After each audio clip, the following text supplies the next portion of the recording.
ရှင်ဘုရားကဣတိပတ်၄ပါးပြည့်ပြည့်စုံစုံဝင်စားထားတဲ့ပုဂ္ဂိုလ်ကြီးဖြစ်တော့မြင့်မို့တောင်ကြီးရွှေဖြစ်ဆိုတောင်မြင့်မို့တောင်ကြီးကရွှေဖြစ်ရမှာအဲ့တော့ဘုရားရှင်ကိုရောမြတ်ကြီးဟိမဝန္တာဒေသအယတ်မှာသတင်းသုံးတဲ့အခိုက်တဲ့ဟိမဝန္တာဒေသတောကြောင့်လေးတောတစ်ခုမှာသတင်းသုံးလုံးအဲ့ဒီဒေသအဲ့ဒီတိုင်းပြည်မှာအုပ်ချုပ်နေတဲ့ဘုရင်တွေကပြည်သူပြည်သားတွေရဲ့ပုံမှာမတော်မတရားအုပ်ချုပ်တော့တိုင်းသူပြည်သားတွေဆင်းရဲပြီးနေကြ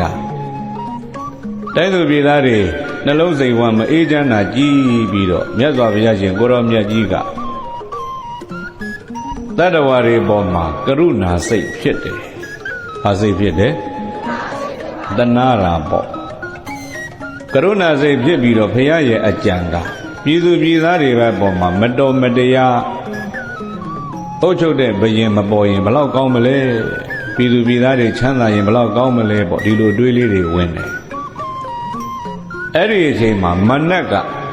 မြတ်စွာဘုရားအကြံတော်သိတော့အရှင်ဘုရားဘုရင်လှုပ်ပြီးတော့ဒီတိုင်းပြည်ကြီးအုပ်ချုပ်ရင်ကောင်းမယ်တဲ့ဒီလိုပြောဘာဖြစ်လို့တော့ကွာအရှင်ဘုရားကဣတိပတ်၄ပါးပြည့်ပြည့်စုံစုံဝင်စားထားတဲ့ပုဂ္ဂိုလ်ကြီးဖြစ်တော့မြင့်မို့တောင်ကြီးရွှေဖြစ်ဆိုတောင်မြင့်မို့တောင်ကြီးကရွှေဖြစ်ရမှာအဲ့ဒါဆိုရင်ပြည်သူပြည်သားတွေအများကြီးချမ်းသာပြီပေါ့ဗျမြင့်မို့တောင်ကြီးတောင်ရွှေတောင်ကြီးဖန်ဆင်းနိုင်တဲ့အရှင်ဘုရားပုဂ္ဂိုလ်မျိုးဘယင်လို့ရင်ချမ်းသာပြည်သူပြည်သားလည်းချမ်းသာမယ်အရှင်ဘုရားလည်းချမ်းသာဒီလိုပြောအဲ့တော့ပြိဿရေမနတ်ရဲ့မနတ်ဆိုတာကောင်းသောနတ်လားမကောင်းသောနတ်အကျိုးလိုလားလို့ပြောတာမဟုတ်ဘူးသိကြတယ်နော်မနတ်ရဲ့အလုပ်ကနှစ်မျိုးတဲ့လူတွေကောင်းတာလုပ်နေရင်နှောက်ယှက်တယ်မကောင်းတာလုပ်ရင်အပေးတယ်မနတ်ရဲ့အလုပ်ကဘယ်နှမျိုးကောင်းတာလုပ်ရင်ဘာဖြစ်တော့မကောင်းတာလုပ်ရင်အပေးတယ်စာကောင်းကောင်းလေးဖတ်မယ်ဆိုသူတော်ကောင်းတွေပြင်းနေမလားဖယားရှိခိုးမယ်ဆိုပြင်းနေမလားမဟုတ်တဲ့စာဖတ်ရရင်ပြောမနတ်ကဟုတ်ပြီလားဒီတိုင်းပဲအခုလဲမြတ်စွာဘုရားကိုအရှင်ဘုရားဘယင်လုပ်ပေးပါအရှင်ဘုရားဘယင်လုပ်ရင်ပြည်သူပြည်သားတွေချမ်းသာဘာဖြစ်လို့တော့ရှင်ဘုရားကတကောဣတိပတ်တွေနဲ့ပြည့်စုံတဲ့ပုဂ္ဂိုလ်ဖြစ်လို့မြင့်မို့တောင်ရွှေတောင်ကြီးဖန်ဆင်းဖြစ်မှာလေဗျာအဲ့တော့ဆိုရင်ရှင်ဘုရားလည်းချမ်းသာပြည်သူတွေလည်းချမ်းသာအကုန်လုံးချမ်းသာမှာဖြစ်လို့ရှင်ဘုရားဘယင်လုပ်ပေးပါရည်ရွယ်ချက်ကဘာလဲမေးရင်ရေဇေသနာမေတံပမာရဌာနံတဲ့တိုင်းပြည်အုပ်ချုပ်မင်းလုပ်တဲ့ပုဂ္ဂိုလ်တွေဆိုတာအလုံများတဲ့အတွက်တာကြောင့်မေ့တတ်တဲ့သဘာဝရှိဟုတ်ပြီလားမြတ်စွာဘုရားဘယင်လုပ်ရင်ဘုရားလည်းမေ့သွားမေ့တဲ့အခါမှာသူကအခွင့်ကောင်းယူပြီးမြတ်စွာဘုရားပေါ်မှာနှိတ်ကိုဖို့သူကြံလာအဲ့ဒါကြောင့်ပြိတ္တမြတ်စွာဘုရားဘယင်လုပ်ပါလို့သူကလူပြောအဲ့ဒီမှာဘုရားကပြောတယ်မနတ်ကြီးတဲ့လူတွေရဲ့ဆန္ဒဟာမြင့်မို့တောင်တစ်ထောင်မကဘူးမြင့်မို့တောင်2တောင်လောက်ရွှေတောင်ကြီးဖန်ဆင်းတော့သူတို့ဆန္ဒပြေဝမယ်လို့မင်းထင်လားတဲ့ဒီလိုပြောလူတွေကပြိတ္တရွှေတောင်တစ်ထောင်ရပြီးရင်နောက်ထပ်ဘယ်လောက်ဖြစ်ရှင်သေးတော့2တောင်ဖြစ်ရှင်သေးလားဟုတ်လား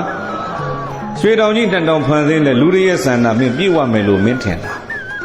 လူတွေရဲ့ဆန္ဒဘယ်တော့မှမပြေဟုတ်ပြီလားဆန္ဒဘယ်တော့မှမပြေနိုင်ဘူးမြင့်မို့တောင်ကြီး2တောင်ဖန်ဆင်းတော့လူတွေရဲ့ဆန္ဒမင်းပြေဝမယ်လို့မထင်နဲ့မပြေဝနိုင်ဘူးပေါ့အဲ့ဒီမှာမြတ်စွာဘုရားကမနတ်ကိုအဲ့လိုပြောတော့ဘေးကနတ်ကောင်းနတ်မြတ်တွေကဟာဘုရားပြောတာကိုကြည်ပြီးတော့ကြီးညိုလေးစားနေကြနောက်တော့မြတ်စွာဘုရားကမနတ်ကြီးကိုဘာတွေများပြောမလဲဘာတွေများဟောမလဲဆိုတာအကုန်လုံးဝိုင်းပြီးတော့နားထောင်နားဆွင့်မြတ်စွာဘုရားကိုအာယုံပြုနေကြအဲ့ဒီမှာမြတ်စွာဘုရားရှင်ကိုရောမြတ်ကြီးကအထမိဇာတမိဒုက္ခသဟာယဒုဋ္ဌိဒုက္ခယဣတရိတရေနဘုံညံဒုက္ခံဇီဝိတသင်္ခယံမိသဗ္ဗတဒုက္ခတဘာဟာနံဒုက္ခံတဲ့ပရမဂါထာနဲ့ဘုရားဟောပြချမ်းသာ၄မျိုးပေါ့အထမိဇာတမိဒုက္ခသဟာယအရေးကြောင့်ပေါ်လာရင်တဲ့တငယ်ချင်းကောင်းရှိမှချမ်းသာတာအရေးကြောင့်ပေါ်လာရင်ဘာကောင်းရှိရမလဲ မိတ်ကောင်းဆွေကောင်းရှိရဟုတ်ပြီလားမိတ်ကောင်းဆွေကောင်းမရှိဘူးဆိုရင်ဘယင်ပင်ဖြစ်လင့်ကစားအဲ့ဒီပုဂ္ဂိုလ်မချမ်းသာဘူးမိတ်ကောင်းဆွေကောင်းမရှိဘူးဆိုဘယင်ကြီးပင်ဖြစ်နေပေမဲ့ချမ်းသာရဲ့လားတိုင်းပြည်အုပ်ချုပ်ဘယင်လှုပ်တဲ့ကောသလဘယင်ကြီးဝိတရူပကအာနာသိမ့်တော့ကိုယ်တိုင်းပြည်လည်းပြန်လို့မရသူများသွားပြီးစစ်ကူတောင်းမယ်ဆိုပြီးသွားလိုက်တော့အဇာတသက်ကလည်းမြို့တကားပိတ်ပြီးမကူညီဘူး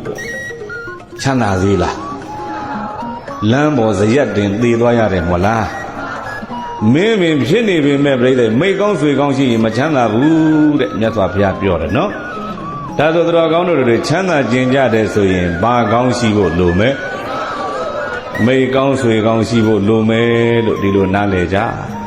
ဟုတ်ပြီလား